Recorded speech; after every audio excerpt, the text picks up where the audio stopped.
Hello and welcome from Seoul Foreign School in Seoul, Korea. My name is Eric DeHaan, and looking forward to this session on the virtual speaker series, an opportunity for alumni and constituents of Seoul Foreign School to hear a bit from our alums all around the world. I have a special guest today with me, Robert Hwang from California. And he's had a very unique experience since leaving Seoul Foreign School. And we look forward to hearing from him.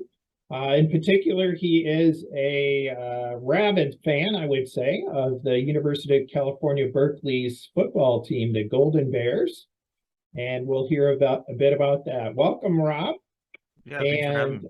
Rob, tell me a little bit when you left SFS in 2007.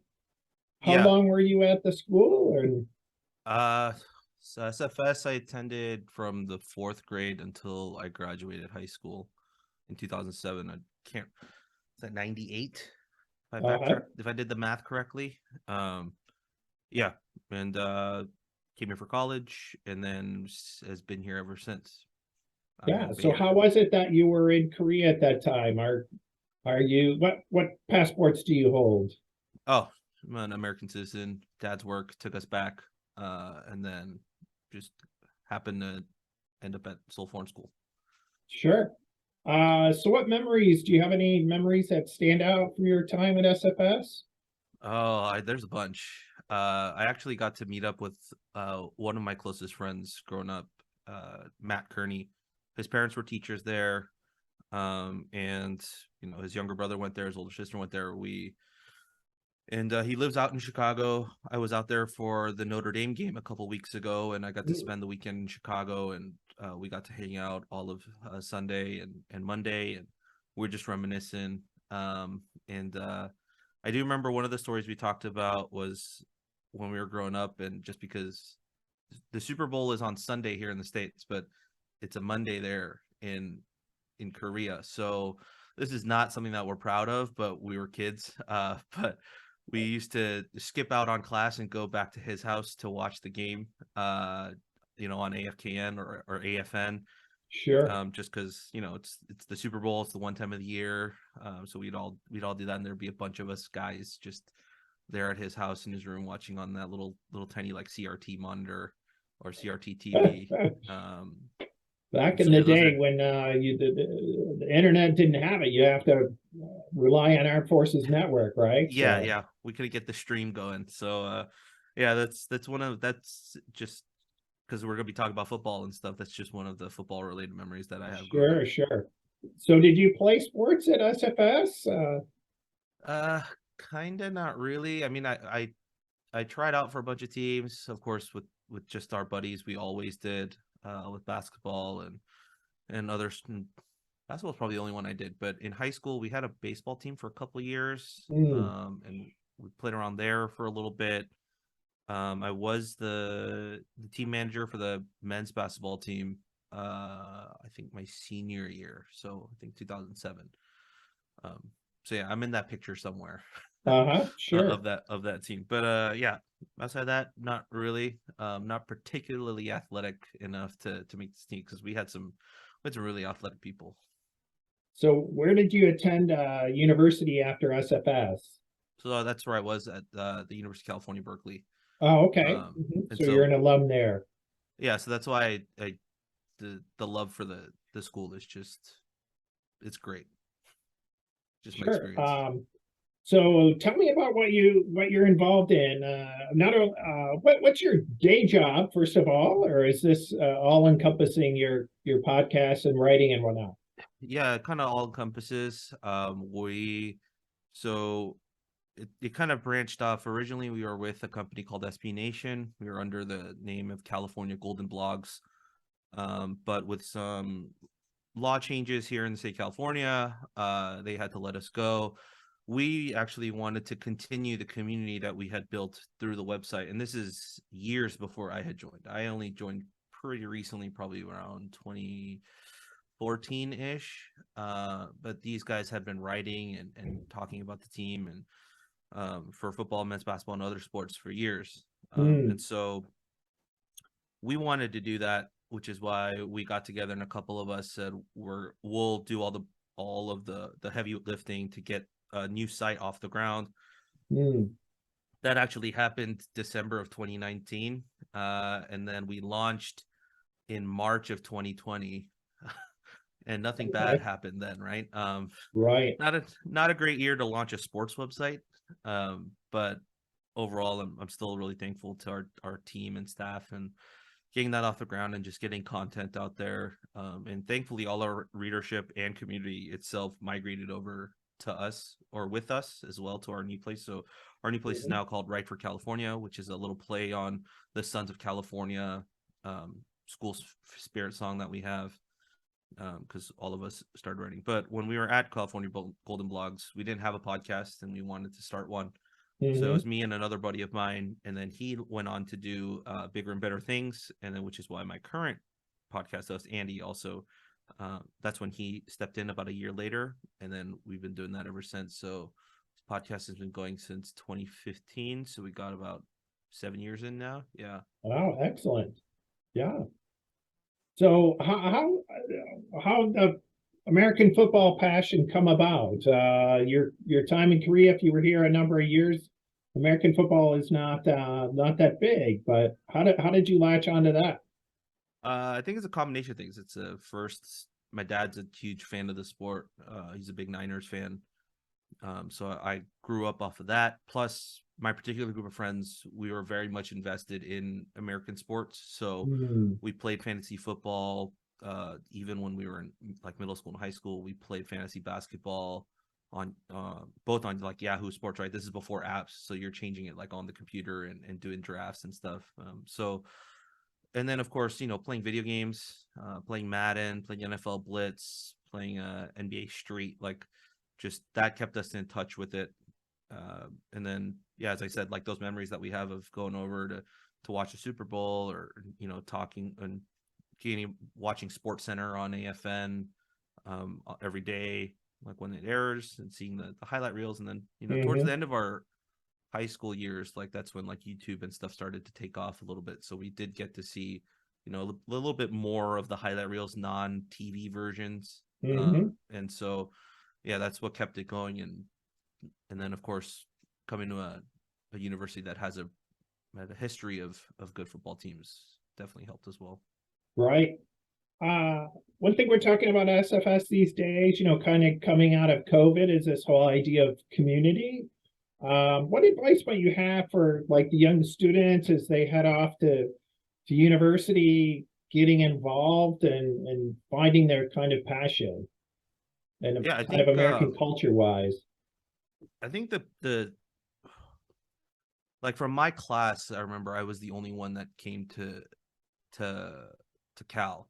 I know like some of my other classmates had, maybe someone else that went with them to the university, and so it was kind of, and I think there wasn't anybody else before me in a few years too, so there wasn't any connection of that sort Hmm. that I could rely on.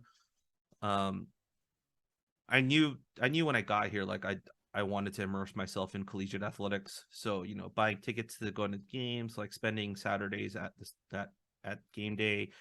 It also helped just having friends that were interested in. And as a freshman, I think Mm. you're kind of doing everything, right? Because you're trying to test the water, see what you like, what you don't like, just because there's so many more opportunities for you coming from any high school, really. Hmm. So yeah, I think taking that chance, maybe going a little bit out of your comfort zone just to see if this is something that you would like to do. Like in terms of football for us, like a game day is pretty much an entire day's worth of like energy, right? Because if it's a two Mm. p.m. game, then you know we well, now we have a tailgate and we like hang out with the guys. We're out in the parking lots, enjoying the day, getting some food in.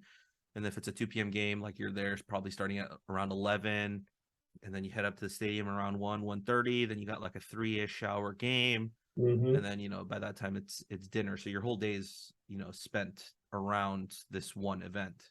Hmm. So it does take some commitment to it, but at the same time, it's not anything that I would give up, because it's such a part of my life now, and being able to see friends that's built around this. You know, the teams might not be great, the games might not be fun, but you know, you get to see the same people, you have your inside jokes, like Mm, you have sure. those moments that, you know, like I one of the examples I could give from this year is when we were at Notre Dame. We were on a bunch of us were on a bus from Chicago to South Bend and back, and our bus broke down on the way back after the game, and you know, we were stuck on the side of the road in the middle of Indiana for you know, good like 30 to 45 minutes. And Oh my.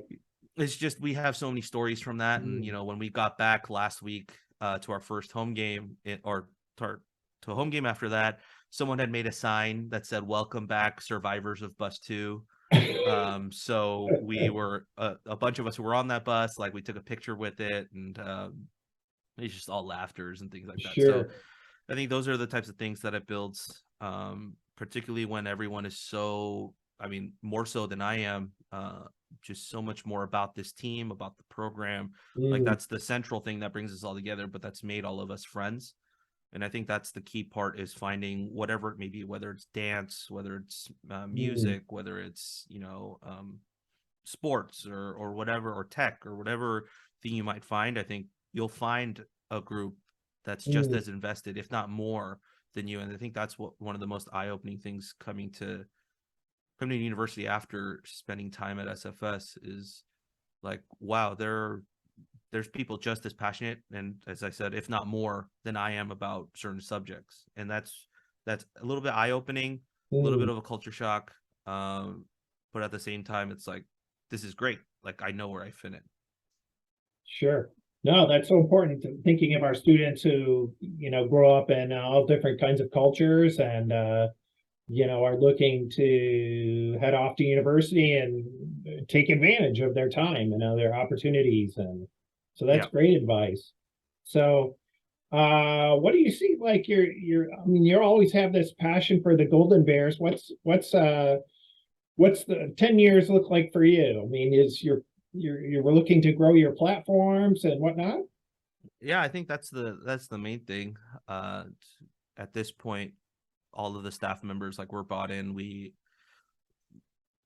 We're part of this community now, and the like we're all interested in, I think, how should I put this? Like, if you go to our site and you start Mm-hmm. to read the articles and stuff, you'll start to get a better understanding of how everyone absorbs and information, like what Mm, type of perspective they take.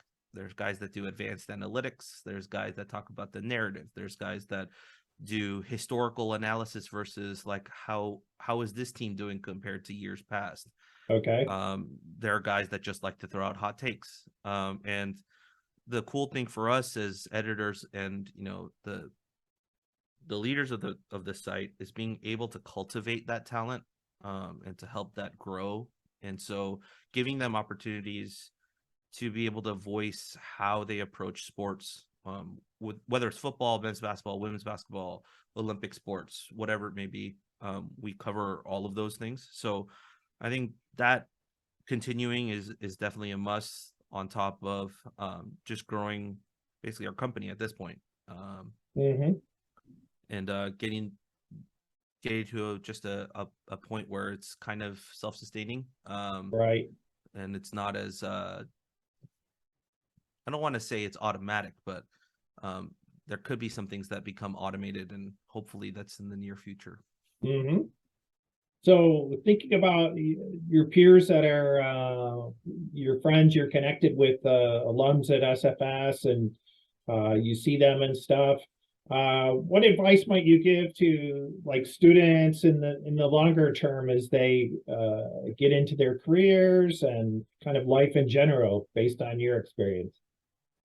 uh yeah, I think if you've been at SFS long enough, you have these friendships that don't really go anywhere. um I like, I talked about Matt Kearney, and I hadn't seen him since his wedding in Mm, 2019. But I actually haven't seen him in person since we graduated high school before that. So mm, it'd been 12 years since I'd seen him. And then um another, yeah, another 4 years since I'd last saw him. So, but it just feels like we had hung out yesterday. And Mhm. I think that's it's cool. And that's something that I think you can rely on as you move forward in your life. Like, I have a buddy, another one of our SFS alums. He didn't finish out school with us because he moved, but uh, he is out in Philadelphia doing marketing stuff with sports teams, and it's so me, myself, or me, Matt, and Kevin. We have a group chat and we talk about things, and we're like, "Hey, can you Mhm. help me out with this? Are you able to, are you able to do that?" And Matt texts me every once in a while, and he's like, "Hey, I need this help with this, maybe this video thing or anything like that. Do you have any advice or things you can help me out with?" And I'll tell him what I can do. Kevin will input too, and um, it's been cool. Just to now we're in our 30s, and we met when we were in our, like 12 or 10. Right. So it's fun to look back and to see where we are now. But at the same time, when we're talking to each other, we talk like we're back as a 16-year-old. So I think keeping hold of those relationships, Mm, and knowing that those are relationships that you can fall back on regardless of where you are in your life is just it's not something that a lot of people can say they have. mm, uh, but I think the culture around SFS allows you to be able to maintain those things, and just the experience that you had at SFS also, as I said, like the inside jokes, the stories. I think those are the things that keep you connected and grounded as friends. So sure. I'd say, yeah, hold on to those relationships. Wonderful. Great advice. Um, how can people follow your podcast? Well, I mean, what Oh, things could you maybe share and whatnot? sure. Yeah. If you want to read our stuff, it's rightforcalifornia.com. If you want to listen to our podcast and are interested in the Cal Golden Bears, you can find us on any podcasting platform. Just look up Golden Bearcast, and you should be able to find it on Apple, Google, Spotify, Apple Music, wherever it may be. And then for myself, you can find me mostly on Twitter, Rob11HWANG. And then from there, you could probably see who I interact with and get some more follows from there. But yeah. Mhm. Well, thank you so much, Rob. We're certainly proud of you as an alum and excited to see that you found your community and your passion and are turning it into something that you really are excited about walking forward into the future and look forward to meeting you in person someday. And thank you so much for your time and energy today. Yeah, no problem. Thanks for having me.